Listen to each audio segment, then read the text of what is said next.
শাহাবুদ্দিন চুপ্পুকে রাষ্ট্রপতি হিসেবে রাখা হয়েছিল। কারা তাকে রাখতে বাধ্য করেছিলেন তাদের নাম প্রকাশ করতে বাধ্য করবেন না। শাহাবুদ্দিন চুপ্পুর বিরুদ্ধে এখন অনেক কথা বলেন যে চুপ্পু সাহেব করেছেন, তিনি ভালো প্রেসিডেন্ট না, ইত্যাদি ইত্যাদি। শাহাবুদ্দিন চুপ্পুকে প্রেসিডেন্ট কে রাখতে বলেছিল সেই সময়? আজকেও তাকে কে রেখেছে প্রেসিডেন্ট হিসাবে, সে যদি স্বৈরাচারের দোষী হয়ে থাকে? যারা গণভোটকে বলে এটা আইনের দৃষ্টিতে বাধ্যকর নয়, তাদেরকে আমি জ্ঞান পাপী মনে করি। 73% মানুষ যে অভিপ্রায় দিয়েছিল তাকে অবজ্ঞা করার দুঃসাহস যারা দেখাচ্ছেন, তাদেরকে অবিলম্বে করুণ পরিণতি দেখার জন্য অপেক্ষা করতে হবে। 72-এর যে সংবিধানের পক্ষে যুক্তি দেওয়া হচ্ছে, সেই সংবিধান কে প্রণয়ন করেছিল? পাকিস্তানের জন্য নির্বাচিত এক পার্লামেন্টের সদস্য, যারা 70 সালের নির্বাচনে নির্বাচিত হয়েছিলেন। তাহলে সেই সংবিধান মানেন কেন? বাংলাদেশের সংবিধান বাংলাদেশের নির্বাচিত প্রতিনিধিদের হাত দিয়েই রচিত হওয়া উচিত। 4 বছরের বাচ্চা, 6 বছরের বাচ্চা আইডি কার্ডটি বুকে ঝুলিয়ে এবং কখনো কখনো হাতের মধ্যে নিজের নাম লিখে যখন গুলির সামনে যাচ্ছিল, যখন বাবা তার সন্তানকে কোলে নিয়ে মিছিলে যাচ্ছিলেন, যখন রাষ্ট্রের সকল পর্যায়ের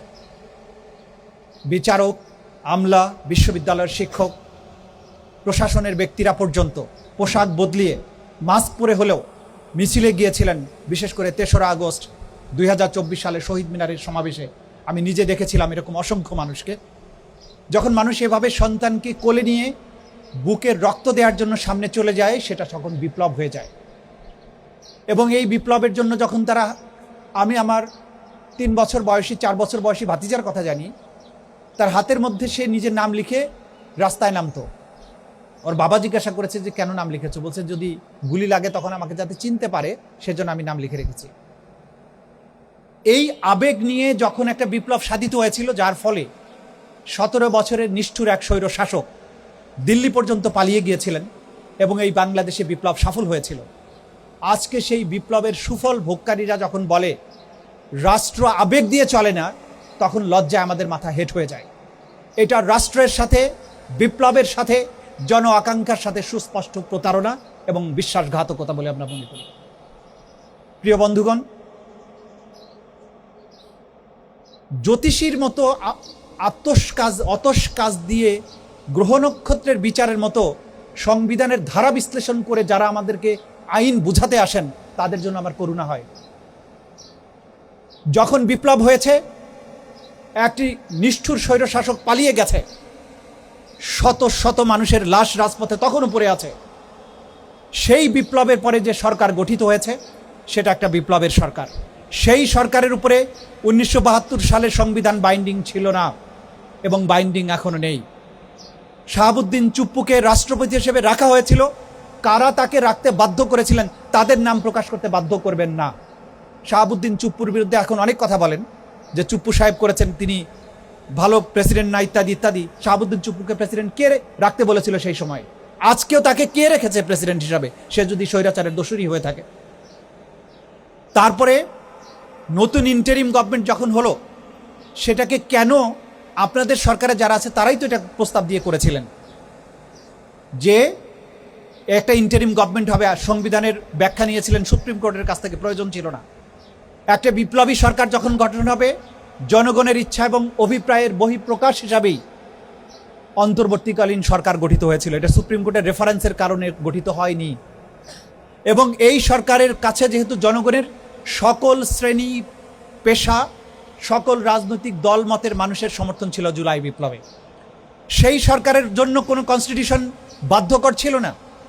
সেই সরকার বাংলাদেশকে নতুন করে একটা নতুন বাংলাদেশ উপহার দেওয়ার জন্য দায়িত্বপ্রাপ্ত হয়েছিলেন এবং সেই দায়িত্ব প্রাপ্তিকে ভ্যালিডেট করেছে 2024 বা 25-এর যে গণভোট। যারা গণভোটকে বলে এটা আইনের দৃষ্টিতে বাধ্যকর নয়, তাদেরকে আমি জ্ঞান পাপী মনে করি। জনগণের ইচ্ছা এবং অভিপ্রায়ের বহিঃপ্রকাশ হিসাবে যে কনস্টিটিউশন সর্বোচ্চ আইন, এবং সর্বোচ্চ আইনটা আসে জনগণের ইচ্ছা এবং অভিপ্রায় থেকে। 73% মানুষ যে অভিপ্রায় দিয়েছিল তাকে অবজ্ঞা করার দুঃসাহস যারা দেখাচ্ছেন, তাদেরকে অবিলম্বে করুণ পরিণতি দেখার জন্য অপেক্ষা করতে হবে। আবু সাইদ মুগ্ধ, রিয়াগোপ, আসহাবুল ইয়ামিন সহ 1400 শহীদ, আজকে শহীদের সংখ্যা নিয়েও বিতর্ক করে। সব শহীদের সংখ্যা কি ডকুমেন্টেড হয়েছে? জাতিসংঘের রিপোর্টটা দয়া করে পড়ে দেখবেন।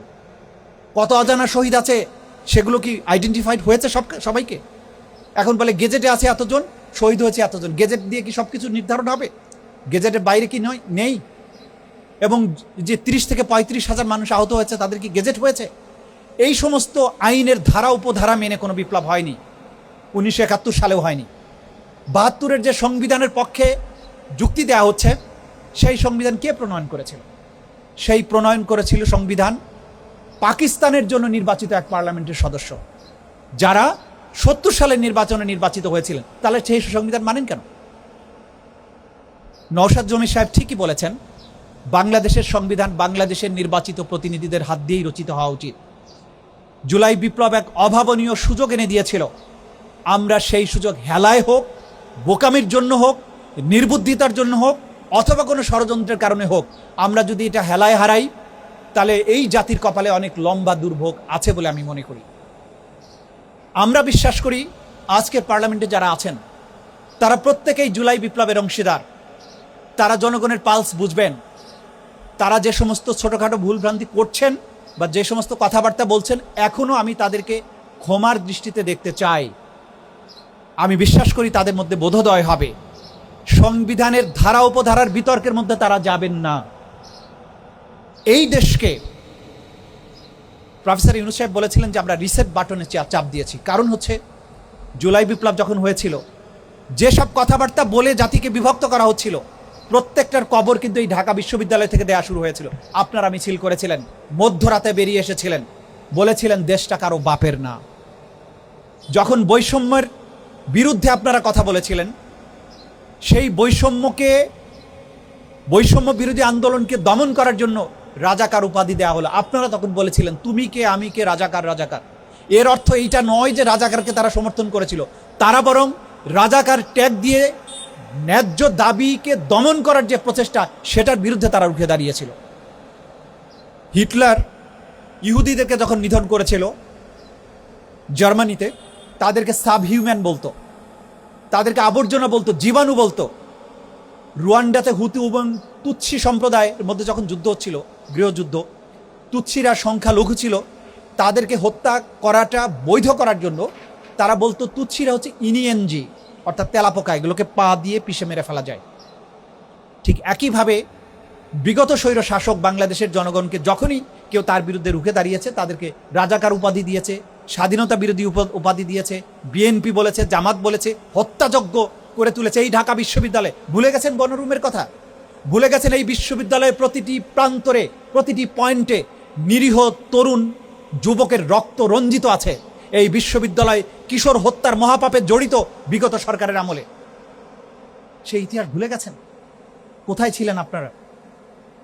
এই যে তরুণেরা রক্ত দিয়ে যখন জাতিকে একটা মুক্তি দিল, সেই মুক্তির মূল মন্ত্র ভুলে গেলেন। নানান সংবিধানের দোহাই দেখাচ্ছেন। এই সংবিধান তো থাকা উচিত ছিল না। সংবিধান 5ই আগস্টের পরে নাই হয়ে গিয়েছে। পরবর্তী সময়ে সংবিধানকে যতটুকু অনুসরণ করা হয়েছে সেটা অন্তর্বর্তীকালীন সংবিধান হিসাবেই গণ্য করা উচিত। সেইটা কোনো মূল সংবিধান নয়। রাষ্ট্রটাকে সেই সময়ে ফাংশনাল রাখার জন্য এই সংবিধান অন্তর্বর্তীকালীন সংবিধান হিসাবে কাজ করেছে। পরবর্তীতে জনগণের সকল দল মতের অংশগ্রহণের যে জুলাই সনদ, সেটাই আসলে প্রকৃত সংবিধান হিসাবে গণ্য করতে হবে। এবং গণভোটের মধ্য দিয়ে সেই জিনিসটাকে কিন্তু বৈধতা দেওয়া হয়েছে। এরপরে এইটা নিয়ে কোনো তর্ক চলতে পারে না, চলা উচিত নয়।